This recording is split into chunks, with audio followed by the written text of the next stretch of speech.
Demain, je pars en vacances et comme matos pour faire une animation, j'aurai que du papier, des stylos, des feutres et 2 téléphones. Bon, du coup, demain, je pourrai faire que des animations en papier. Du coup, j'ai déjà fait un test, je vous le mets là. Donc, faire une animation en papier, ça n'a pas été trop compliqué pour moi. Étant donné que j'ai pas de tablette lumineuse, j'ai utilisé le soleil. Ça marche très bien. Si par exemple on regarde l'image 5 et 6, vous pouvez voir que c'est plutôt saccadé. Du coup, c'est à ça que ça sert les in-between. Du coup, je vous mets l'in-between numéro 1 entre 5 et 6. Les in-between, ça sert à faire en sorte que ce soit moins saccadé.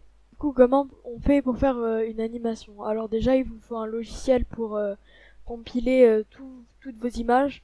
Donc il y a des logiciels de stop motion qui ont de l'onion skin, qui est bien si jamais vous ne pouvez pas faire des retouches à chaque image et ce sera beaucoup plus facile de replacer vos dessins avec l'onion skin. Donc vous faites vos dessins, vous mettez votre premier dessin par-dessus votre fenêtre ou votre tablette lumineuse, puis après par-dessus vous mettez une image blanche que vous essayez de bien caler, et dessus vous pouvez dessiner et vous avez l'ancienne image qui est derrière et c'est beaucoup plus facile. Vous allez sûrement me demander mais du coup comment tu fais tes in-between si tu peux pas avoir les 2 modèles à la fois.